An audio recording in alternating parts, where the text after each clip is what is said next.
Hi guys, and welcome to my channel. It is Karen here with you today. Today I'm going to share with you a page that I have created in my Smaller Dilutions journal.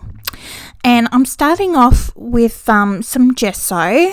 The gesso that I'm using is Liquitex, but the bottle just ran out, so now I have some Art Spectrum gesso that I bought recently. So yeah, it's actually quite nice, quite happy with that. So yeah, I popped that onto my page and got it dry. Now I'm using the last of my Liquitex gel medium, and I'm gluing down a few random bits of book paper that I have. So some of it is quite ancient, obviously, by the colour, because it's, quite brown. And then I've got a little bit of dictionary paper and a bit out, or a few pages I've ripped out of a Charlotte's Web book, which has got some images and text with it as well. So that's quite cool and a little bit interesting. So basically it's not really to be able to read the words, it's just to create a layer in my collage. So that's what I'm doing there. So once I've got that nice and dry, I've grabbed out my massive Prima palette, and my massive Prima palette is just all the Prima palettes put into one. So if you want to know how to do that, you need to head over to Kate Palmer and watch her Sparkle Tart video on how she has actually done it, and then you'll know how I've done it too. So I'm just using some pinks out of my palette, and I've also got a little bit of dilution spray, which is the bubblegum spray. I haven't used that for a while, and I saw it sitting over there on my shelf, so I thought, well, rightio, let's give that a go. And I've also sprayed on some of the Carnation gloss spray from Dina Wakley. So the stencil that I have here is from Tracy Scott at Paper Artsy, and the paint that I'm also using is Paper Artsy paint. So it's a opaque chalky finished paint, and the colour is Nougat. So I'm just pouncing that through my stencil just to help break up my background and create a little bit more interest in there. So the stamps that I'm using today are from Tim Holtz. So I've got this cool snowflake one, which kind of reminded me of flowers, or dandelion fluff wishes and things like that. So it's not just snowflakes. Well, I didn't think it was just snowflakes. So yeah, so I've got a few other ones in there, which are from his mark making sets.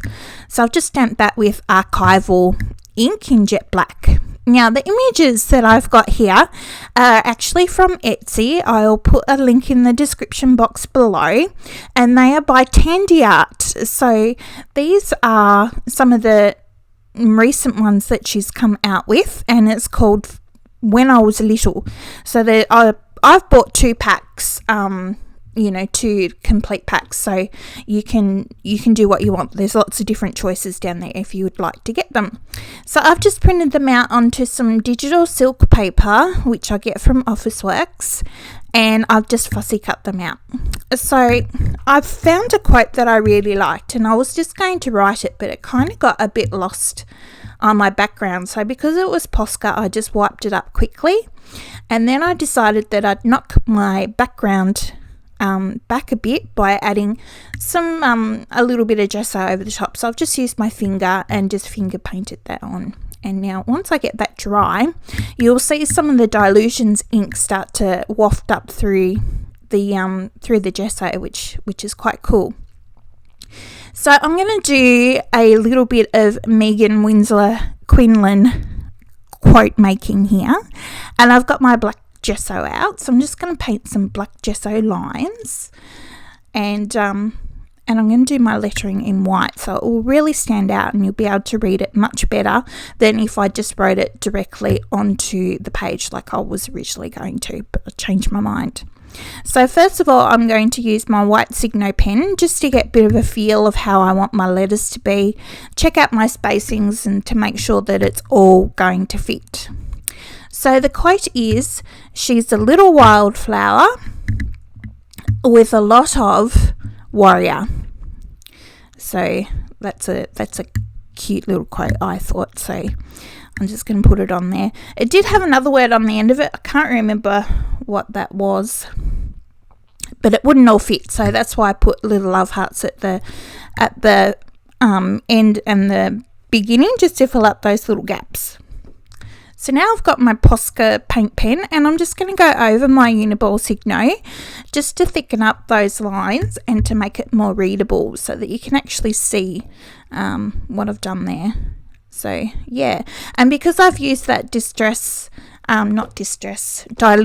spray, even though I put the gesso, 2 lots of gesso over the top, it's still wafted up, like leached through into the white Posca pen, so it looks really cool actually. You'll see it on the close-ups here in a minute. And the last thing that I did there was just go around my image with a Stabilo oil pencil, and I've just wet that with a paintbrush, and that's just to help to create a little bit of a shadow and help my image to pop out from my background. So here she is. I'm really happy with how she turned out. It was quite a quick one, and yeah, lots of fun. So I hope I have inspired you to get creative, and until next time, I will see you later. Bye bye.